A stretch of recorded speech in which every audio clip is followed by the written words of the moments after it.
I, Dr.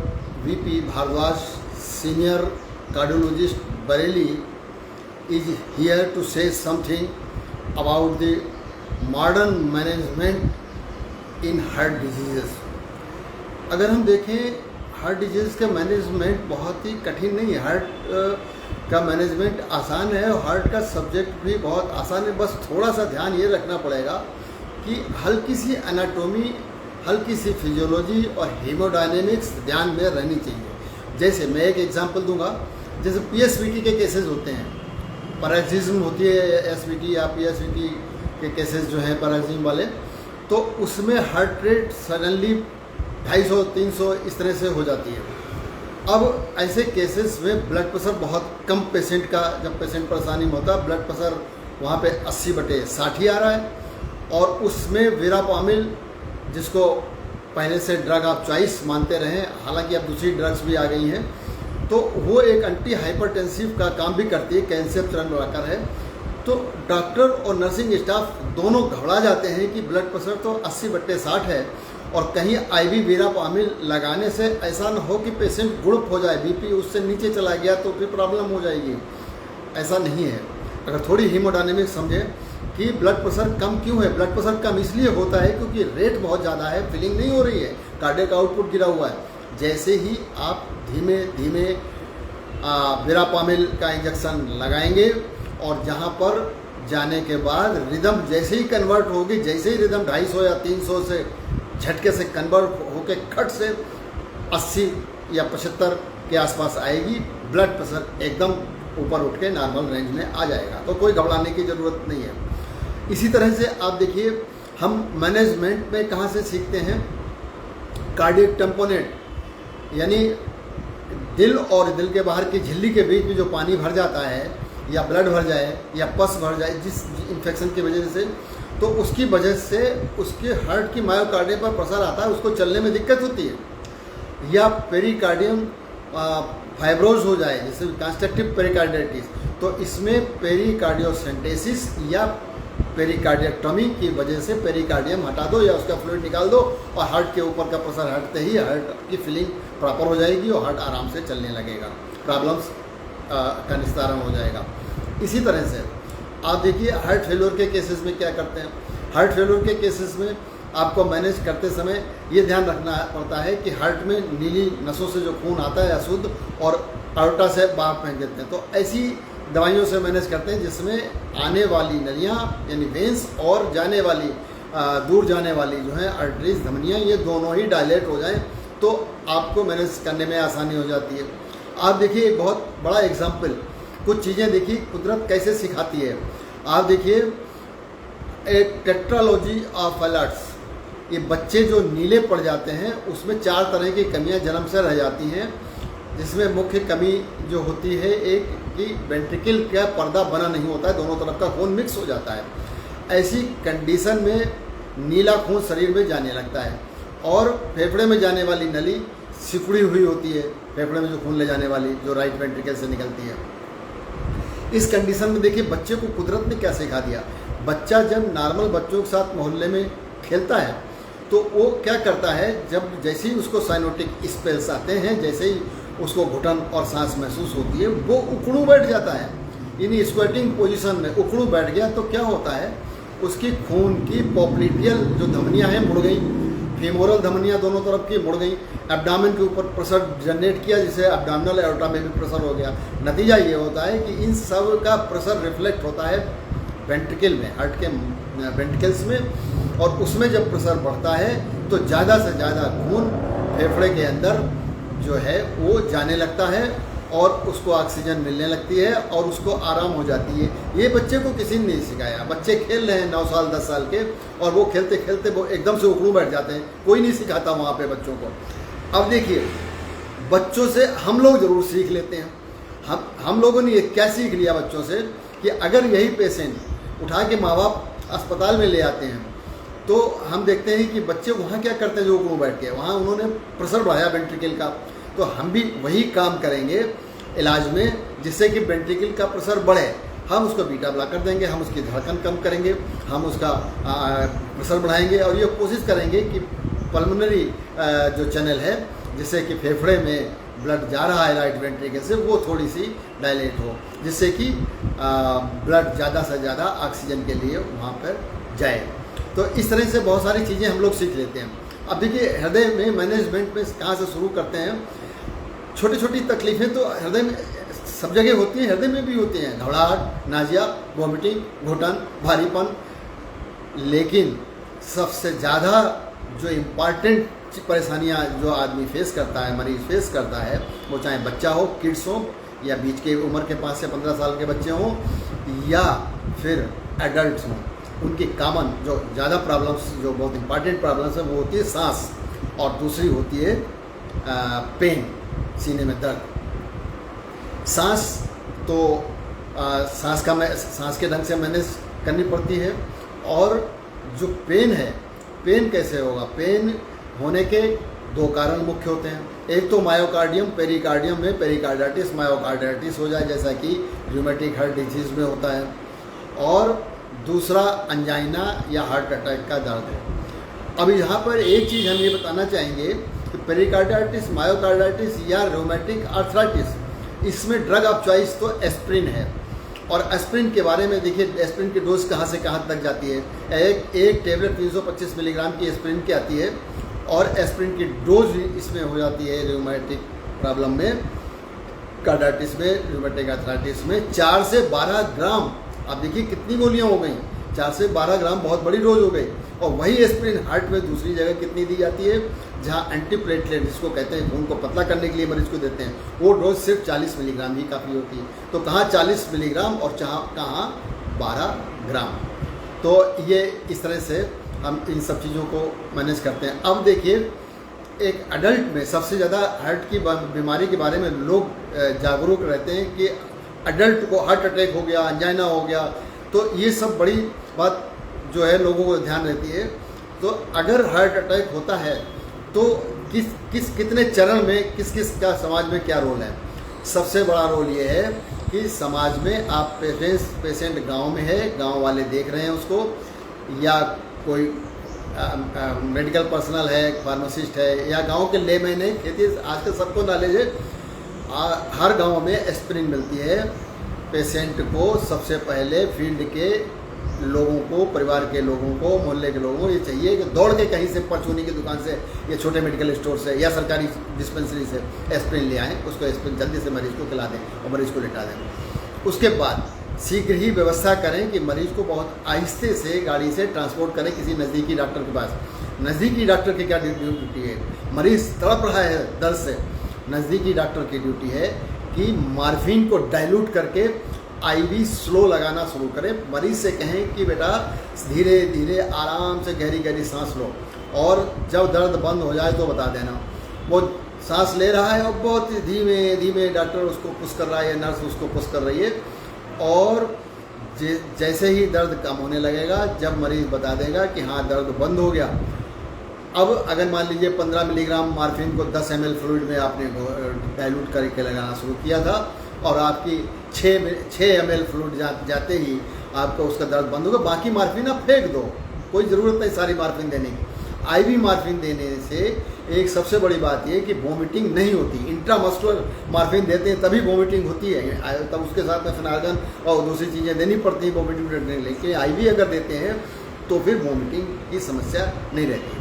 Patient जब शांत हो गया, और मॉर्फिन से 2 फायदे, एक तो हार्ट रेस्ट में चला गया, पेशेंट की एंजाइटी दूर हो गई, पेशेंट थोड़ा सेडेशन में चला गया, पेशेंट की वेन्स डायलेट हो गई, हार्ट का लोड कम हो गया, पेशेंट के ऑर्टा डायलेट, आयोटिक सिस्टम धमनियाँ डायलेट हो गई, जिससे कि उसका आफ्टर लोड भी कम हो गया, तो हार्ट एक तरह से आराम में चला जाता है। अब पेशेंट को आप शिफ्ट कर दीजिए जहाँ भी ICCU हो, और इंटेंसिव केयर में जब शिफ्ट करेंगे तो फिर वहाँ पर स्पेशलिस्ट के केयर में चला जाता है। स्पेशलिस्ट की केयर में जाने के बाद फिर स्पेशलिस्ट का रोल क्या है, वो या तो स्टेप्टोकाइनेज लगाएं या यूरोकाइनेज लगाएं, या फिर टेनेक्टिप्लेज, दूसरी अच्छी दवाइयाँ आ गई हैं जो थोड़ी महंगी ज़रूर है लेकिन बहुत अच्छा काम करती हैं, उसको वो पेशेंट को IV लगा सकते हैं।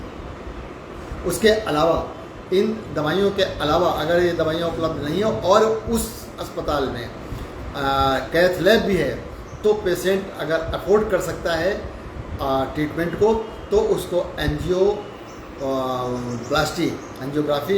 यानी कोरोनरी इंटरवेंशन की तरफ दौड़ के पेशेंट को शिफ्ट करके और कैथ लैब में ले जाके उसका उस तरह से काम शुरू करें।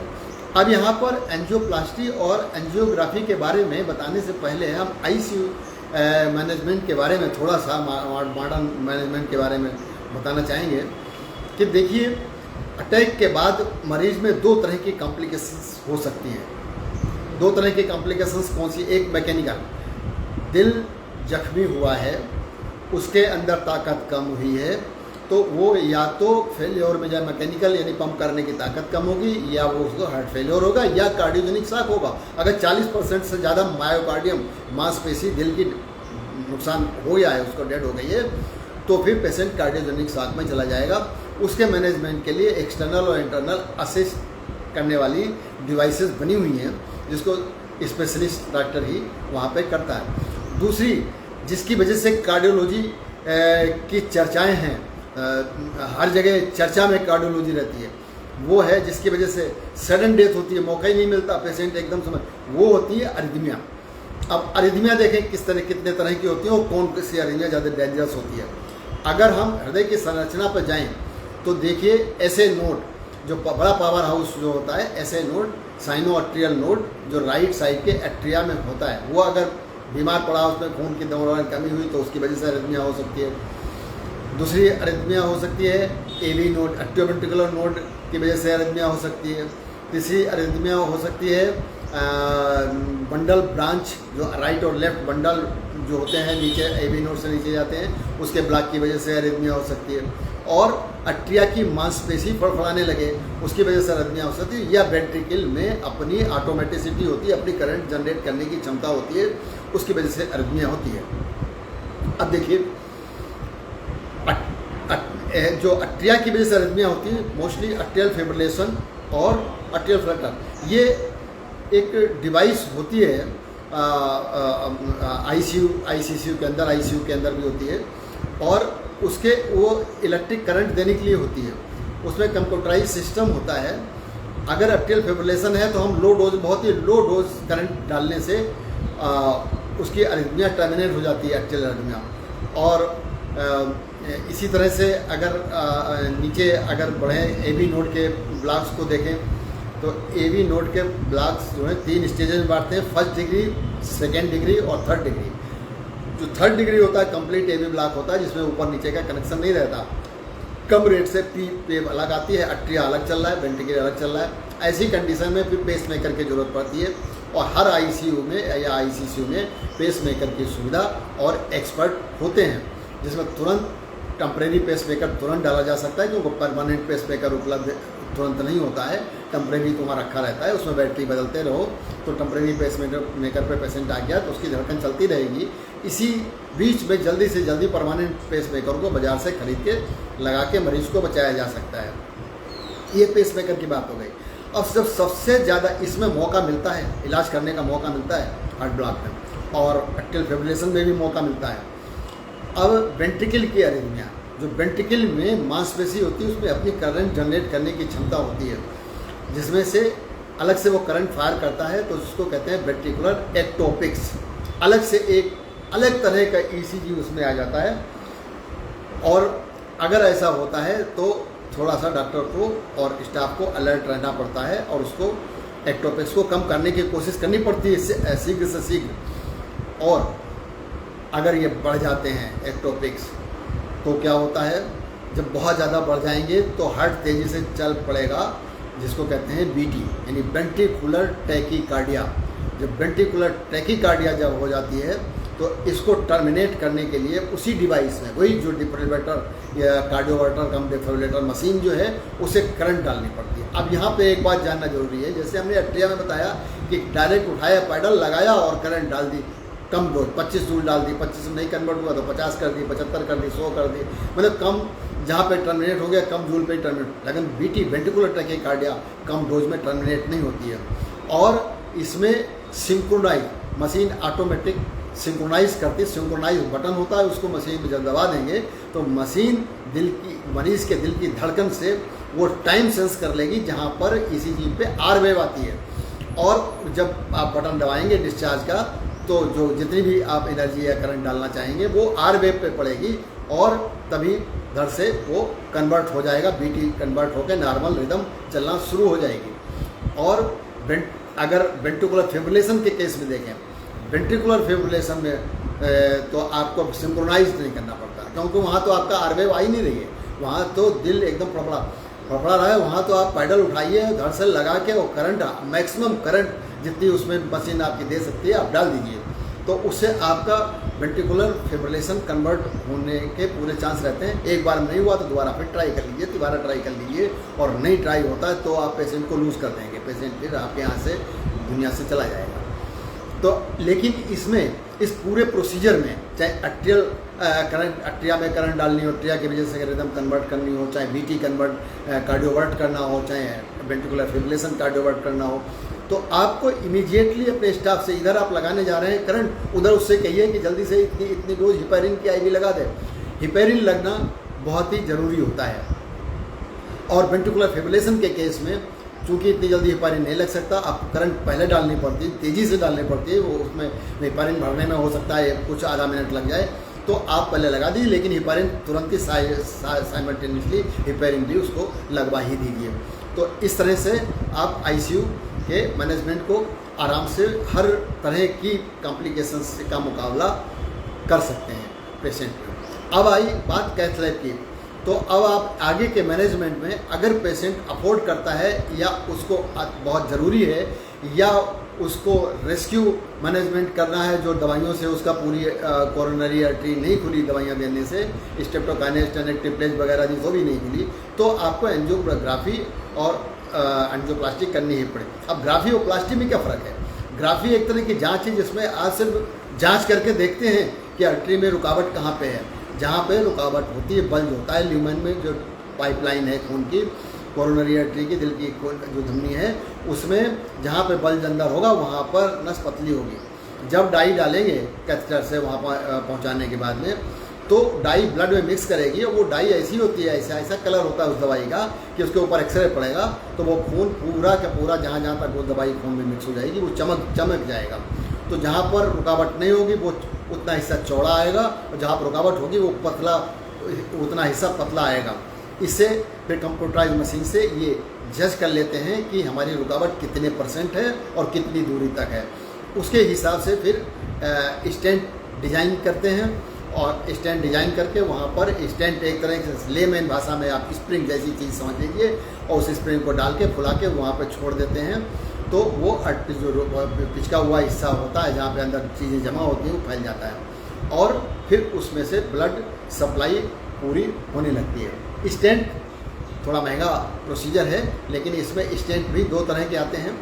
एक होता है BMS stent, bare metal stent, मतलब नंगी धातु का, जैसा कि नाम से ही नंगी धातु, बेयर मेटल स्टेंट। ये थोड़ा सस्ता होता है, और अगर पेशेंट की उम्र बहुत ज़्यादा है, मान लीजिए 85-90 साल का है, तो कहते हैं कि बेयर मेटल, क्योंकि बेयर मेटल से दूनी कीमत में आते हैं DES, ड्रग एल्यूटिंग स्टेंट, दवाई में डूबा हुआ स्टेंट या दवाई का पानी चढ़ा हुआ स्टेंट, वो BMS से दुगनी कीमत का आता है, लगभग दुगनी कीमत का।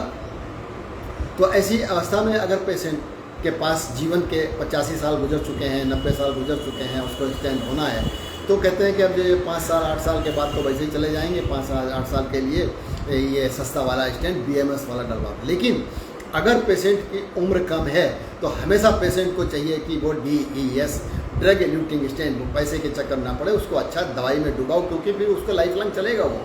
तो वो वाला स्टेंट वो पेशेंट को चूज़ करना चाहिए। और जब स्टेंट पड़ जाता है तो वो आर्टरी खुल जाती है, उसमें ब्लड जाने लगता है। और इसके बाद आती है बात अगले मैनेजमेंट, मॉडर्न मैनेजमेंट में CABG, coronary artery bypass graft, यानी बाईपास, जैसे सड़क में बाईपास लगाते हैं कि जो सड़क पे जाम लग रहा है आपने घुमा के एक दूसरा बाईपास बना दिया, आपके ट्रैफिक इधर से घूम के उधर से निकल जाएगा। सिंपल, यहाँ भी बाईपास है। यहाँ आपने पुरानी टेक्निक जो है पहले आप उसको समझिए। पुरानी टेक्निक यही थी, जहाँ पे आपका रुकावट है आपने एक पैर से एक वेन का टुकड़ा निकाला और उसको रुकावट से पहले जोड़ दिया और रुकावट के बाद जोड़ दिया, तो जहाँ रुकावट पर ब्लड नहीं जा रहा था वो साइड वाली वेन से घूम के आगे निकल जाएगा। मगर ये पुरानी टेक्निक है, अभी भी बहुत सारे लोग इसी टेक्निक से काम करते हैं, लेकिन अब नई टेक्निक ये आ गई है कि मेमोरी, इंटरनल मेमोरी एंट्री, जो छाती को या ब्रेस्ट को ब्लड ले जाती है, जो आर्टरी दोनों तरफ होती है, वो ज़रूरत पड़ने पर एक तरह की या दोनों तरफ की खींच के उसको जहाँ पर रुकावट है उसके आगे जोड़ देते हैं। पहले जोड़ने की ज़रूरत नहीं, और एक साइड तो वो सीधे दिल से जुड़ी हुई है, तो उसमें फोर्सफुली ब्लड आता है और सीधा जहाँ ब्लड नहीं जा रहा था वहाँ पहुँचाना शुरू कर देता है। उससे पहले दो जगह जोड़ने की जरूरत है, एक साइड में तो वो सही आ रही है, दूसरा उसको रुकावट के आगे जोड़ देते हैं। ये थोड़ी बेहतर टेक्निक है और इससे मरीज़ को लाभ ज़्यादा होता है। अब ये बाईपास ग्राफ्ट होता था, थोड़ा कठिन होता था, अब डेवलप हो गई beating heart surgery. Beating heart surgery में क्या करते हैं कि दिल धड़क रहा है, धड़कते दिल पे ही ऑपरेशन करके और वो आर्टेरियल ग्राफ्ट लगा देते हैं। ये बहुत छोटा प्रोसीजर है, इसमें आपको हार्ट लंग मशीन की ज़रूरत नहीं है, ज़्यादा तामझाम की और बड़े ओटी की ज़रूरत नहीं है। आप छोटे से ओटी में कर सकते हैं, छोटी सी लैब में इस तरह का ऑपरेशन कर सकते हैं। इसमें आर्टरी, इंटरनल मेमोरी आर्टरी, एक तरफ की, दोनों तरफ की, जैसा भी करना चाहें वो उसी का सहारा लेते हैं, उसको रुकावट के आगे लगाते हैं और जहाँ पर लगाना होता है, दिल धड़क रहा है, वो थोड़ा सा हिस्सा एक स्टेबलाइजर लगा के, वो थोड़ा सा हिस्सा जितने हिस्से में सर्जरी करनी होती है उतने हिस्से को वो स्टेबलाइज कर लेते हैं। उतना हिस्सा नहीं धड़केगा, बाकी दिल पूरा धड़कता पंप करता रहेगा। तो जब चूँकि दिल पूरा रोका ही नहीं हमने, पंप करता रहेगा, तो इसमें खतरे कम होते हैं। और जब आर्टरी को जोड़ देते हैं वहाँ पर, उसके बाद स्टेबलाइजर से उसको मुक्त कर देते हैं, वो हिस्सा भी उसका धड़कने और काम करने लगता है। तो ये बीटिंग हार्ट सर्जरी होती है। ये कहने को तो कठिन थी, लेकिन स्टेबलाइजर लगा के बहुत ही आसान सर्जरी हो गई है और बहुत ही छोटे ऑपरेशन थिएटर में ये हो सकती है। और हमारे भारत में बहुत सारी जगहों पर ये सर्जरी सक्सेसफुली लोग कर रहे हैं। तो बीटिंग हार्ट सर्जरी के बाद अब आप देखिए आते हैं वाल्व सर्जरी। अब जो वाल्व सर्जरी होती है, या जो पर्दा बनने में कमी रह गई है, ventricular septal defect, atrial septal defect, इन सब चीज़ों की सर्जरी होती है। तो ये सर्जरी भी दो प्रकार की होती है। एक प्रकार की सर्जरी तो वो होती है कि जैसे माइट्रल वाल्व सिकुड़ गया, हमें इसको फैलाना चाहते हैं वाल्व को, तो ये ऑपरेशन से पहले CTBS जो थोरेसिक कार्डियोथोरेसिक सर्जन होते हैं वो करते थे। वो पर्स स्ट्रिंग सीने को थोड़ा सा खोला, दिल धड़कता हुआ दिखा, उसमें लेफ्ट एट्रिया में एक पर्स स्ट्रिंग सूचर लगाया, जैसे मुस्लिम लेडीज़ के पास एक पर्स होता है, चुनदानी वगैरह उसमें रखी, तंबाकू वगैरह रखी रहती है, तो उसको कहते हैं पर्स स्ट्रिंग। या पैसे वाले पर्स भी पहले ऐसे होते हैं, डोरी की तो बंद हो जाए। पर्स स्ट्रिंग इस तरह का सूचर डाला और निक लगा के उसमें उंगली डाल के वाल्व को देख लिया कि कितना वाल्व जो है वो सिकुड़ा हुआ है। उसके बाद उसी हिसाब से वो इंस्ट्रूमेंट होता है, उसको सेट करके उसमें डाल के ऊपर से और उसको फैला देते हैं, वाल्व खुल जाता है। इसको कहते थे क्लोज माइट्रल वाल्वोटमी। अब जो है CTBS सर्जन तो इसको करते थे, अब दूसरे कार्डियोलॉजिस्ट इसको बैलून से करने लगे।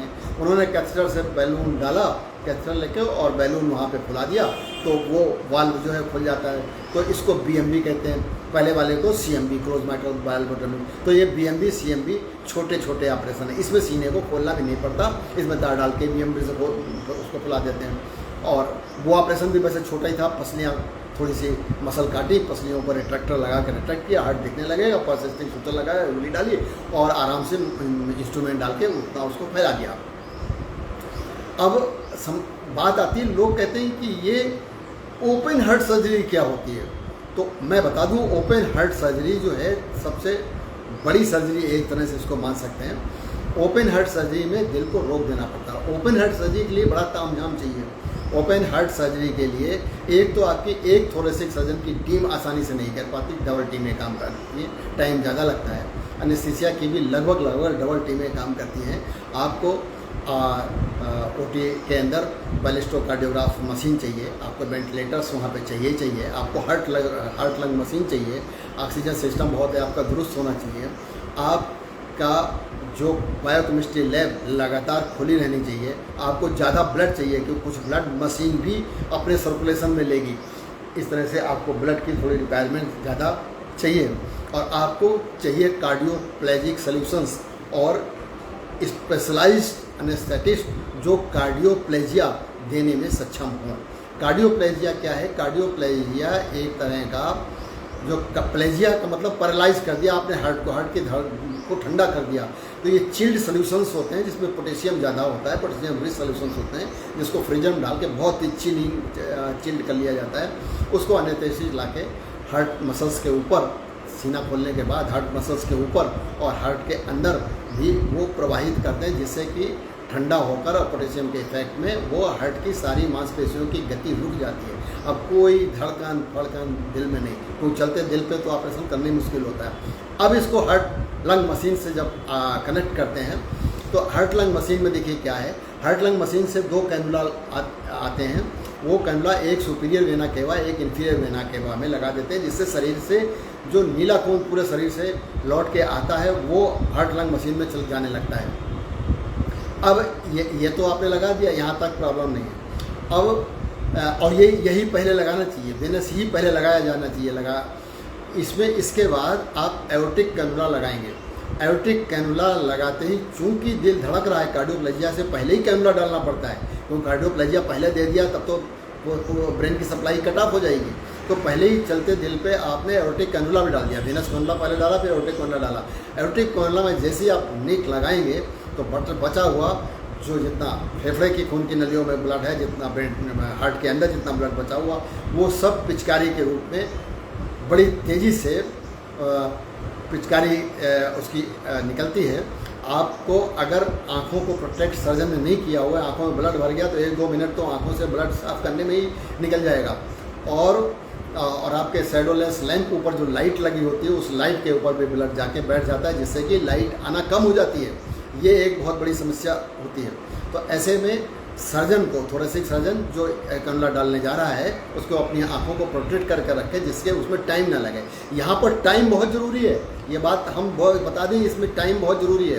टाइम इसलिए ज़रूरी है क्योंकि 4 मिनट अगर ब्लड सप्लाई ब्रेन की बंद रही तो ब्रेन की परमानेंट डेथ होना शुरू हो जाती है। परमानेंट डेथ अगर ब्रेन की हो गई तो सर्जन पूरे शरीर की बाकी टिश्यू की डेथ नहीं होती है 4 मिनट में। सर्जन पूरा ऑपरेशन कर देगा। ऑपरेशन के बाद पता लगा दिल धड़कने लगा, दोबारा से गुर्दे फिल्टर कर रहे हैं पेशाब को, पल्स आ रही है, ब्लड प्रेशर बलिस्टोग्राफ पे दिखता रहेगा आपको, ईसीजी आपका नॉर्मल आता रहेगा, सांस आपके वेंटिलेटर पे मरीज लेता रहेगा, मगर आपकी ब्रेन की तो डेथ हो चुकी।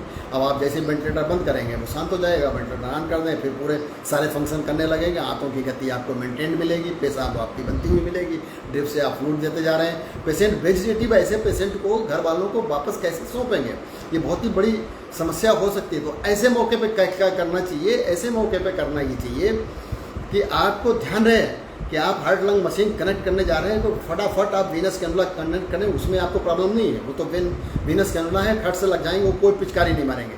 लेकिन एओर्टिक कैनुला में ध्यान रखें, आंखें आपकी ऐसा ना हो ब्लड बढ़ जाए आंखों में आके पिचकारी का, और तो आप अपने आँखों को बंद रखें और जैसे ही आपका एओर्टिक कैनुला पड़ जाता है उसमें देर न लगाएं, तुरंत एओर्टिक कैनुला डाल के और हार्ट लंग मशीन की टीम तैयार है, उसमें ब्लड डाल के और फटाफट उसको सर्कुलेट ऑक्सीजन देना शुरू कर दें, जिससे कि शरीर का सर्कुलेशन तुरंत मेंटेन हो जाए। और ये कैनुला डालने, हार्ट लंग मशीन चलाने में आपको कायदे में 4 मिनट से ज़्यादा टाइम नहीं लेना चाहिए। अगर आपने 4 मिनट से ज़्यादा टाइम लगा दिया तो फिर ब्रेन डेथ हो जाएगी पेशेंट की। फिर आप सर्जरी करते रहिए, सर्जरी आप बहुत अच्छी कर लेंगे, लेकिन पेशेंट को फिर वापस जीवन चलता हुआ घर वालों को वापस नहीं सौंप पाएंगे। तो इस तरह की चीज़, ये सबसे इम्पॉर्टेंट यहाँ पे मैंने इसलिए जोर दिया कि आपको हार्ट लंग मशीन कनेक्ट करने में सारे कैनुला लग जाए, हार्ट लंग मशीन चालू जाए, इसमें 4 मिनट से ज़्यादा टाइम आपको नहीं लेना चाहिए। सब चीज़ पहले सोच के रखो, रेडी रखो और टाइम बाउंड रखो और आँखों को बंद रखो, जिससे कि इन सब चीज़ों इमरजेंसी में आपको इतना पड़ जाए। अब देखिए, शरीर में आपके कार्बोहाइड्रेट, सोडियम बाइकार्बोनेट, आपके ऑक्सीजन का लेवल, कार्बन डाइऑक्साइड के लेवल, सोडियम, पोटेशियम, बहुत सारी चीज़ शरीर तो अपने आप मेंटेन ही करता रहता है। लेकिन हार्ट लंग मशीन में सारे टिश्यू तो जुड़े नहीं हैं। हार्ट लंग मशीन में आपको समय समय पर आधे घंटे के अंतर पे बायोकेमिस्ट्री लैब को सैंपल टेस्ट करने के लिए भेजना पड़ेगा। बायोकेमिस्ट्री लैब लगातार खुली रखनी पड़ेगी और उनको बताना पड़ेगा कि इस समय सोडियम बाइकार्बोनेट इतना है, पोटेशियम इतना चल रहा है, सोडियम इतना, कार्बन डाइऑक्साइड इतनी है, ऑक्सीजन इतनी चल रही है, पीएच इतना चल रहा है, सोडा बाइकार्बोनेट लगाने की ज़रूरत नहीं। एक सबसे बड़ी ज़रूरी चीज़ क्या है, आपको मशीन में ब्लड सर्कुलेट करे और शरीर में सर्कुलेट करता रहे। इसके लिए आपको मशीन में लगातार हिपैरिन आधे एक घंटे के अंतर पे हिपैरिन की डोज देनी पड़ेगी।